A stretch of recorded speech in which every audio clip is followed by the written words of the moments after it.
Bueno, buenas tardes y gracias por su paciencia hasta esta hora. Bueno, este trabajo, voy a leer algunas partes, voy a leer algunas partes de este trabajo que ya estaba reducido, pero creo que está un poquito más extenso del tiempo permisible, pero quizás la tolerancia de mi amigo Morel, y que además fue mi estudiante, quizás me permita robarme 3 o 4 minutos. Bueno, esta novela, este acercamiento es a una de la novela para mí bien interesante, La Travesía Secreta, de Carlos Victoria, por supuesto, y justamente yo la trato de analizar, sobre todo un acercamiento temático, pero también desde el punto de vista de algunas cuestiones estéticas que aporta la narrativa de Victoria. Desafortunadamente por el tiempo no voy a profundizar mucho en eso. En ese aspecto voy a limitarme al plano temático y al valor contextual que tiene este texto, valga la redundancia, texto contextual. Y además de eso voy a remitirme en algún momento solamente al aspecto, la capacidad descriptiva y las técnicas descriptivas que utiliza Victoria, que me parece muy interesante en esta novela, además de lo temático, por supuesto.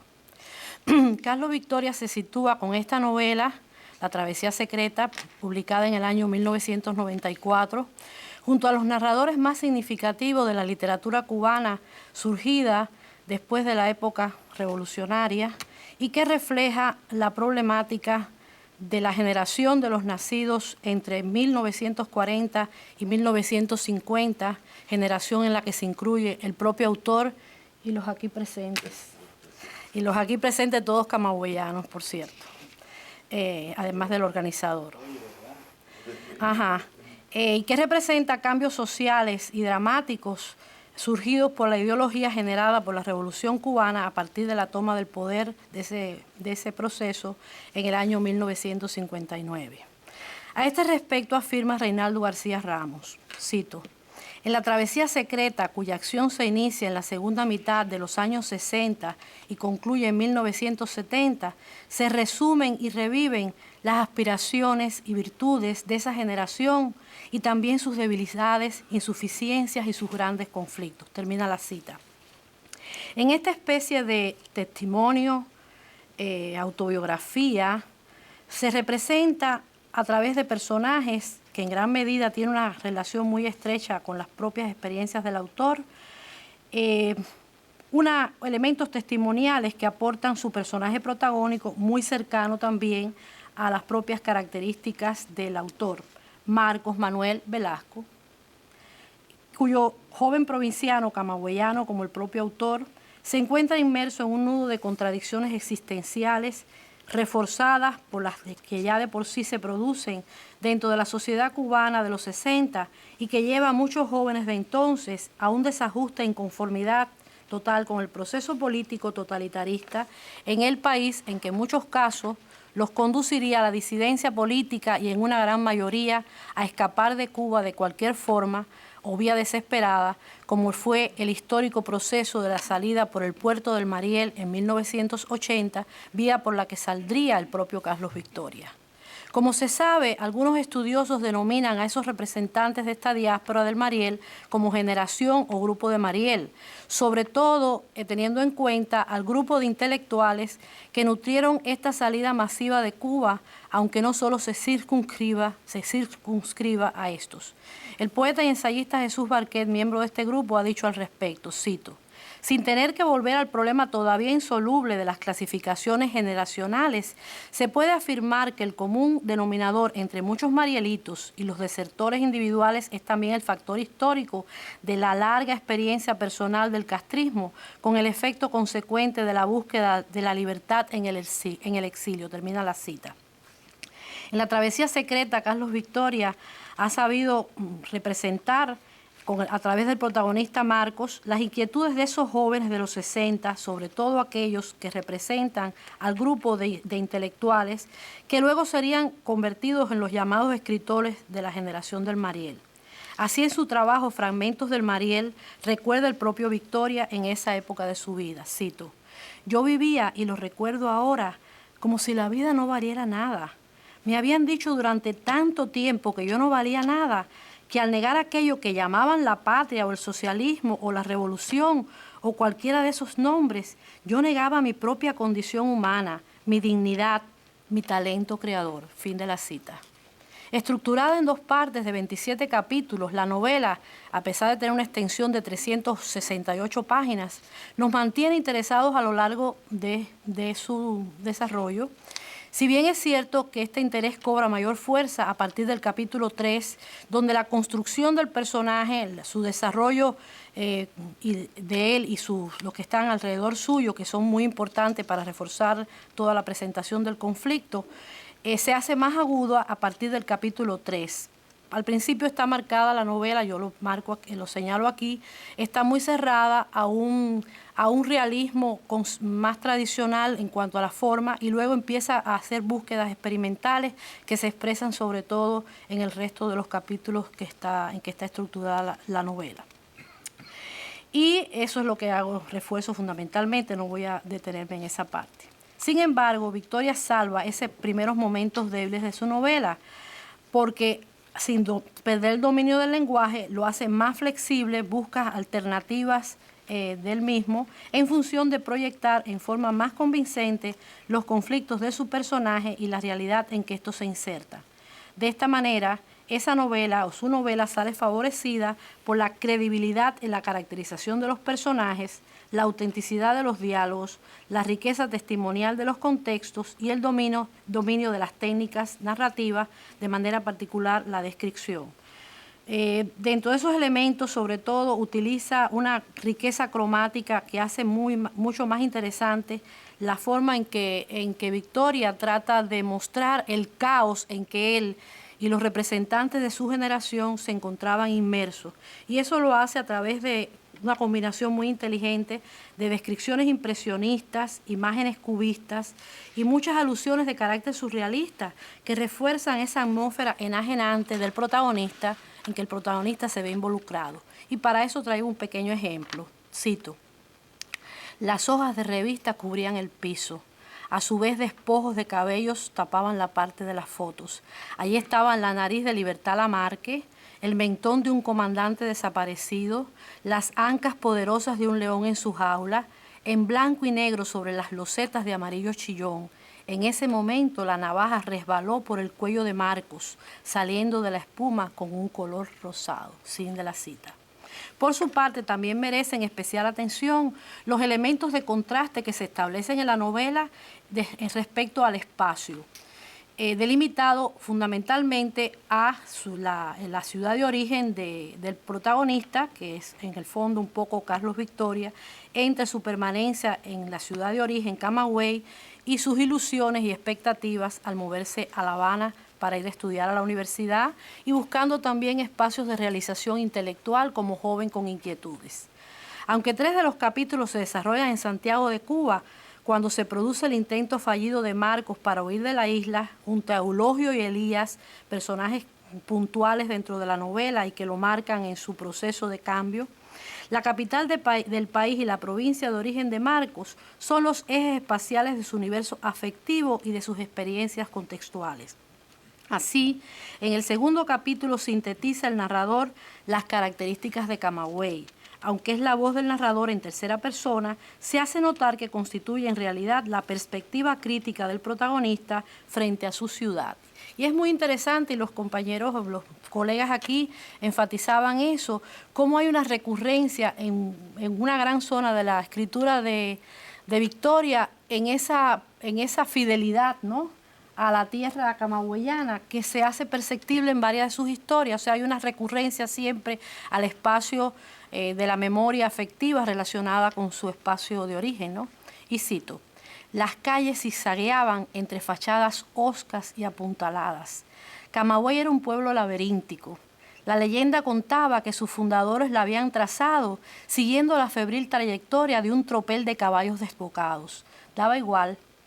El silencio de la madrugada le sugirió que él era el único sobreviviente de esta ciudad en ruinas. Fin de la cita. Y dentro del nudo de contradicciones de Marco adolescente está el deseo de escapar de su ciudad natal. Un día cruzaré esa línea. La Habana es la posibilidad del espacio otro en que él quiere iniciar un nuevo camino. Por eso se convierte en leitmotiv el verso de Lezama. deseoso es el que huye, citado por Marco en diferentes capítulos de la novela. Sin embargo, casi inmediatamente a su llegada a La Habana, Marcos rompe con la idealización de la capital, agudizándose sus contradicciones en la búsqueda de lo otro que tampoco encuentra en ese nuevo espacio. Por eso reconoce, cito, aunque no se atrevía a confesárselo, lo cierto era que La Habana lo había decepcionado. Las ciudades son solo gente, se decía, y en esta él sufrió una desventaja, no conocía ninguna, y tampoco lograba olvidar su pueblo natal. Y ahora se preguntaba si su vida no era un mero correr en círculos, si toda fuga no apareja también un deseo de volver al punto de partida. En nuestro criterio, estas reflexiones parecen más cercanas a la voz del autor por su condición de exiliado que a las de Marcos, que simplemente se ha movido de una provincia a otra dentro de Cuba. Victoria aprovecha varios momentos de la novela para dar salida a sus angustias de desterrado, partiendo del protagonista que aparece ante nuestros ojos como un proscrito en un espacio que se hace ajeno de su realidad y al que está atado irremediablemente por un destino histórico del que no puede escapar. Y respecto al marco referencial, la travesía secreta se limita a 3 años solamente, entre 1967 y 1970, pero esta brevedad en cuanto al contexto sociopolítico y económico de Cuba no afecta a la profundidad del autor al reflejar la complejidad de la sociedad y la vida política cubana, ya que precisamente son esos años de una intensa confrontación ideológica y política, y es el año 70, del fracaso económico de la llamada zafra de los 10 millones, que tanto marcó la sociedad cubana y la vida de esos años. En esos años serían también el inicio de los procesos para separar de la universidad a los estudiantes que se salieran de la línea del partido, la actitud incondicional ante la revolución y que además expresaran actitudes extranjerizantes en su comportamiento. Aunque los acontecimientos colectivos gravitan en toda la novela, el autor focaliza su intención en el grupo de jóvenes de su generación que tienen inquietudes intelectuales, alternativas homosexuales diferentes o se comportan de una manera que no es la postulada supuestamente por los valores éticos de una demagógica política oficial y que llevaría a muchos de aquellos jóvenes a una actitud antisocial para mostrar su inconformidad ante una sociedad supuestamente libre, pero que no les permitía ser ellos mismos. Sometido a una constante introspección, Marcos se cuestiona y cuestiona su entorno. Cito, me miro en el espejo y no me gusto. Sospecho que la revolución es otra gran mentira. Sexualmente soy un indeciso. Cada día me vuelvo más ateo. Esas cosas no podían jamás interesarle a nadie, porque en esencia negaban la belleza, y él, por supuesto, amaba la belleza. Termina la cita. Los conflictos de Marco, aunque en diferentes direcciones, la religión, la ambigüedad sexual, las definiciones idioestéticas y la postura ante la vida política del país, tienen como núcleo la búsqueda de la verdad, de su verdad, y con su búsqueda nos invita a la reflexión. Sobre ese aspecto señala la ensayista Lourdes Tomás que Carlos Victoria, cito, antes que pensar, prefiere hacer pensar. Y esa preferencia cristaliza en su mejor arte, el de sugerir. El proceso de autoindagación, la gradual formación y maduración de Marco como individuo se desarrolla a lo largo de la novela, por lo que Reinaldo García Ramos, al considerarla dentro de una genealogía literaria, sostiene lo siguiente, cito, la travesía secreta es, en la literatura cubana de este siglo, el caso más genuino y logrado de lo que los críticos alemanes llaman el Bildungsroman, una novela de formación en la que seguimos los pasos de un artista desde su adolescencia y sus estudios hasta su entrada en las primeras definiciones de la edad madura. Termina la cita. Aunque Marcos está caracterizado como protagonista, 2 personajes giran en torno a sus conflictos y refuerzan la trama y la delineación de él como personaje, Eulogio y Elías. Si bien establece con ellos una relación de amor-odio, ambos son sus héroes, los modelos éticos, sociales y estéticos en los que Marcos crea un patrón y quienes en cierto sentido trazan su comportamiento. Frente a los falsos patrones del inalcanzable hombre nuevo impuesto por la moral socialista y en los que Marcos no se reconoce, Eulogio y Elías representan la actitud irreverente y rebelde del artista de talento, marginado, incomprendido, al estilo romántico, pero en una realidad contemporánea desgarradora y mucho más dramática.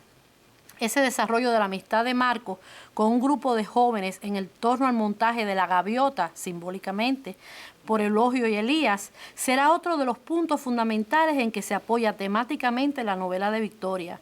Al calor de los ensayos de la pieza, Marcos descubre un poco el universo otro que el mundo de la Habana académica universitaria no le permite conocer. El nutriente intelectual que él desesperadamente ha buscado como parte de la verdad no está ni en los libros, ni en las aulas universitarias, ni en la capital de Cuba, sino en la ejecutoria práctica de un grupo de actores unidos por la amistad y la creatividad auténtica.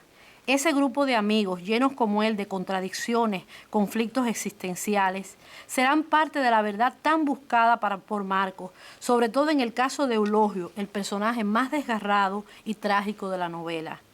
Esa caracterización de personajes más lograda desde el punto de vista psicológico es sin duda la de Eulogio. Tanto es así que por momento desplaza la atención de los conflictos de Marcos a lo suyo propio, por la fuerza humana y la riqueza de matices que tiene su personalidad y la construcción de su personaje desde el punto de vista técnico. El autor profundiza tanto, o sea, a través del narrador, sus rasgos externos y se observa en este pasaje. ¿Qué edad tendría Eulogio? Unas líneas le cruzaban la frente, otras asediaban los ojos, 30, 40, tal vez menos o más, no importaba. Su apariencia también era simulación. Arruinaba su talento, repetían en voz baja y con mal disimulada satisfacción los habituales amantes del teatro. Era extraño ver a un artista de su calibre. Decían que más que buen actor era un excelente director, exiliado en una oscura sala de provincias. Fin de la cita. En general los personajes masculinos, bueno, no voy a entrar en ese análisis más, voy a tratar de cerrar porque ya me está mirando alguien. Pero quiero insistir en algo que los demás ponentes han señalado y es la presencia recurrente, la marca esa obsesiva de la presencia de la madre, esa situación tremenda que atormentó a Victoria en su vida personal y también en sus textos. Y Carmen, la madre loca de Marcos, es afectivamente desconocida para él, pero emocionalmente necesaria porque le aporta de su pasado familiar. Ella es el tronco y la voz ecos de la ciudad de origen del protagonista. Es la presencia obsesiva de la ciudad de los demonios, como ella acuña Camagüey. Pero será también la presencia-ausencia del padre desconocido. Más que personaje real se nos ofrece como un duende enajenado que ronda en torno a los recuerdos filiales de Marcos. En la travesía secreta, además de recrearse la complejidad de la realidad cubana vivida por Marcos y el grupo de jóvenes vinculados a él, se adentran los cuestionamientos sobre la función del arte y de los artistas en la sociedad, de manera particular sobre el teatro y sus postulados estéticos filosóficos. De esa manera se expresa en los monólogos de Eulogio y en los diálogos Marcos-Eulogio, Marcos-Elías. Quizás los poetas, dice él, el narrador, el Marcos, quizás a los poetas les hace falta sentirse culpables para después redimirse en la poesía, pero yo no soy poeta, soy actor. No tengo las virtudes de Shakespeare, que era una cosa y otra. De todas formas, la culpabilidad no es un sentimiento saludable, ni indica nobleza, ni mucho menos grandeza de espíritu, como alguna gente piensa. Al contrario, es un sentimiento mezquino. Es más, yo creo que si un poeta aspira a ser grande, tiene que despojarse de ese fardo. Sin embargo, aun cuando Marcos, habla después de su expulsión de la universidad, es que estoy saltando, aun cuando Marcos es expulsado de la universidad y sigue asumiendo todo ese conflicto entre lo que es, lo que quiere ser y lo que es la sociedad, adopta un comportamiento al estilo hippie, intenta más tarde una reconciliación con la realidad política, se incorpora a un campamento de trabajo convocado por la Juventud Comunista, pero esto lo lleva a la decepción total. Aunque inicialmente cree en la posibilidad de un diálogo ideológico mediante el trabajo, luego sufre por haber hecho el juego a la demagogia y haber sido objeto de una maniobra que culmina en su encarcelamiento por supuestos delitos políticos. Este será el último resquicio de confianza política de Marcos. La experiencia de la cárcel lo endurece, lo hace desconfiar de sus amigos, en quienes cree ver posibles delatores. La realidad ha roto con la inocencia de Marcos y pone en crisis su fe en la amistad, lo cual constituye otra frustración. el suicidio de Eulogio tras la salida de Marcos de la cárcel, en medio de la algarabía del carnaval habanero y en plena celebración del 26 de julio, casi al final de la novela, refuerza el sentido pesimista y trágico que permea toda la narración, junto a la intensificación de la ironía y la parodia. Eulogio se comporta teatralmente ante su propia muerte. Sus capacidades para lo histriónico le permite jugar con su muerte sin que nadie se percate de su decisión de morir. Con esa actitud asume su último papel como actor y como hombre, en medio de una realidad colectivamente teatralizada por el carnaval, que es el propio país, en que todos se abandonan a su naturaleza espontánea y desenfrenada. Frente a la farsa de la cotidianidad controlada, un hombre se quita la vida como último acto de rebeldía y representa su papel de personaje trágico. Cuando finalmente Marcos regresa a Camagüey, cumple un ciclo de regreso necesario a sus orígenes, se reconcilia con el pasado como una especie de hijo pródigo que vuelve a su ciudad. Marcos se reconcilia con su espacio y sus raíces, pero ya no es el mismo que partió 3 años antes. Su experiencia humana ha sido enriquecida, por lo que su viaje es solo aparencialmente cíclico. Sin embargo, si antes era un adolescente lleno de dudas, ahora es un adulto marcado por conflictos mucho más profundos. Y ahora sí voy a cerrar. No cabe dudas de que la travesía secreta de Carlos Victoria está destinada a ser una novela trascendente dentro de la literatura cubana. La sinceridad con que asume el autor los conflictos de su generación, junto a la capacidad técnica para narrarlo y la fuerza de sus planteamientos humanos y sus convicciones políticas, constituyen un acto de amor en el que se aunan el dominio del oficio de la escritura, la responsabilidad de quien sabe que está marcando para la prosperidad los múltiples huellas de su circunstancia. Todo.